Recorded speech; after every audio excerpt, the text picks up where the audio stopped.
Hello everyone, this is Roli Pandey. Question number 5 तक हमने complete किया था। आज से हम क्वेश्चन नंबर 6 से स्टार्ट करेंगे।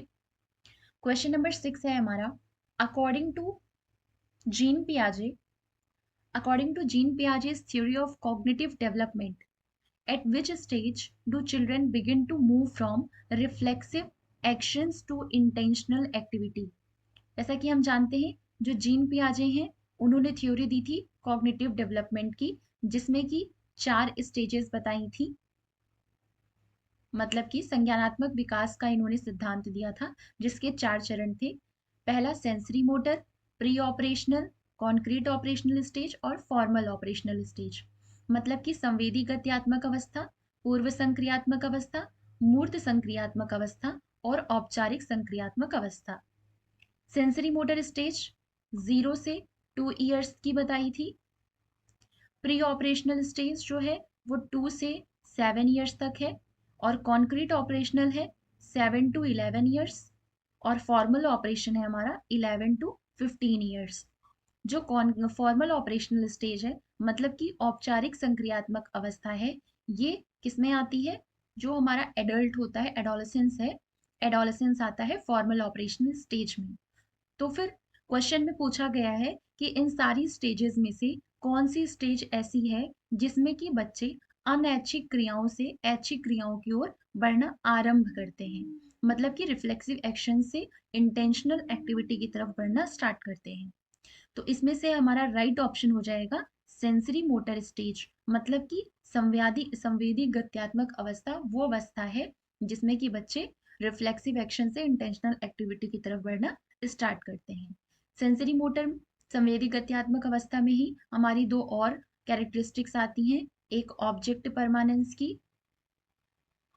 परमानेंस की मतलब वस्तु स्थायित्व की आती है, और दूसरी एनिमिज्म। इसी स्टेज में बच्चों में ये दोनों क्वालिटीज पाई जाती हैं। क्वेश्चन नंबर 7 है हमारा, when presented with hinge dilemma, 8-year-old Gurpreet responded that Hinge should steal the money because he needs it.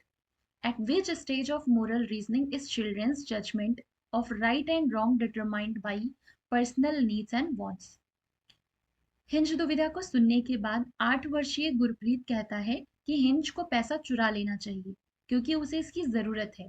नैतिक तर्क के किस स्तर पर बच्चे सही और गलत का फैसला व्यक्तिगत जरूरतों और चाहतों के आधार पर करते हैं? हिंज डिलेमा की बात किसमें की जाती है? ये आती है कोहलबर्ग की थ्योरी में।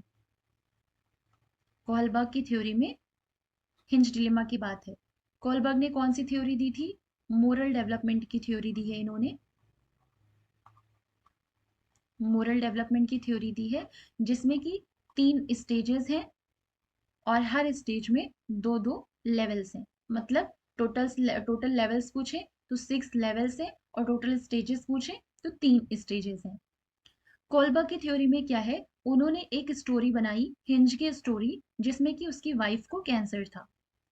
इस स्टोरी को सुना करके अलग अलग एज ग्रुप के बच्चों से उन्होंने उनका क्या रिस्पॉन्स है उसके आधार पर मोरल डेवलपमेंट की थ्योरी बनाई है। तो इसमें हिंज डिलेमा एक 8 साल के गुरप्रीत को सुनाया जाता है। हिंज डिलेमा को सुनने के बाद वो कहता है कि बच्चे को मनी चुरा लेनी चाहिए थी, अपने वाइफ के कैंसर था तो उसका इलाज कराने के लिए। तो मोरल रीजनिंग की कौन सी स्टेज में ये आता है कि बच्चों का जो जजमेंट है सही गलत का, वो इस बात पर आधारित होता है उनकी अपनी पर्सनल नीड्स और वांट्स के आधार पर। मतलब कि उनकी जो व्यक्तिगत जरूरतें हैं या फिर जो उनकी व्यक्तिगत चाहते हैं, उनके आधार पर वो अपना जजमेंट सही या गलत का समझते हैं। तो ये कौन से स्टेज में आएगा? पर्सनल नीड्स और वांट्स के ऊपर राइट रॉन्ग का जजमेंट, ये आता है हमारा इंस्ट्रूमेंटल रिलेटिविस्ट ओरिएंटेशन, मतलब कि यांत्रिक सापेक्षिक अभिमुखता की स्टेज में। ठीक है। क्वेश्चन नंबर 8 है हमारा, Lev Vygotsky theory is referred to as a which theory? Lev Vygotsky की थ्योरी को और कौन सी थ्योरी के नाम से भी जाना जाता है? तो सबसे पहले हम समझ लेते हैं वाइगोत्स्की ने जो थ्योरी दी थी वो वैसे तो हमारी कॉग्निटिव डेवलपमेंट के ऊपर ही वाइगॉत्स्की की थ्योरी थी, लेकिन क्योंकि इन्होंने सोशल इंटरेक्शन मतलब कि सामाजिक अंतःक्रिया को ज्यादा महत्व दिया था। इन्होंने कहा था जो बच्चों का संज्ञानात्मक विकास है वो सामाजिक अंतःक्रिया से होता है, मतलब कि सामाजिक सोशल इंटरेक्शन की वजह से। सोशल इंटरेक्शन और दूसरा लैंग्वेज, इन दोनों की ही अंतःक्रिया से, इन दोनों की मदद से बच्चों का संज्ञानात्मक विकास होता है।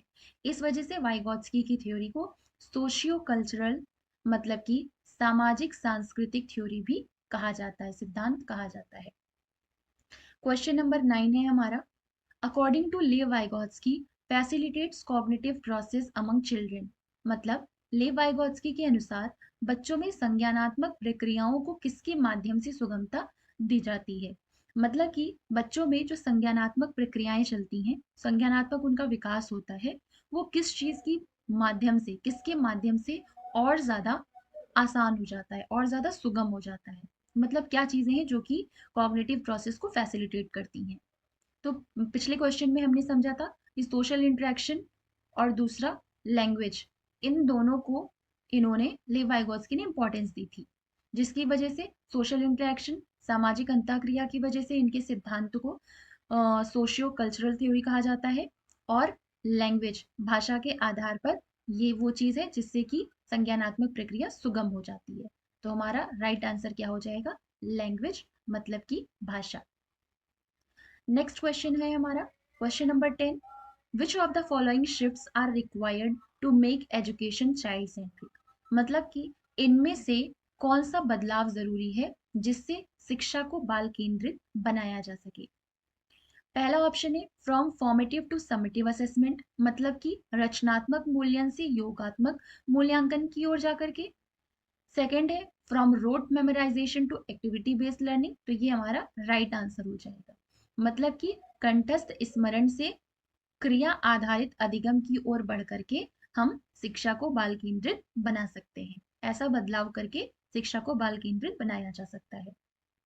थर्ड ऑप्शन है, अब ये ऑप्शन नंबर 1, 3, 4 ऐसे हैं, अगर इनका अपोजिट होता from summative assessment to formative, मतलब कि योगात्मक से रचनात्मक की ओर, या फिर lecture method to discovery learning, मतलब व्याख्यान विधि से खोजी अधिगम, या फिर स्टैंडर्डाइज टू फ्लेक्सिबल करिकुलम, मतलब मानकीकृत पाठ्यक्रम से लचीले पाठ्यक्रम, तो हमारा ये राइट आंसर होता। मतलब कि ये तीनों तरीके ऐसे हो जाते हैं जिनसे कि जो शिक्षा है वो बाल केंद्रित बनाई जा सकती है। लेकिन हमारा राइट आंसर इसमें क्या है, from rote memorisation to activity based learning. Thank you, मिलते हैं नेक्स्ट वीडियो में।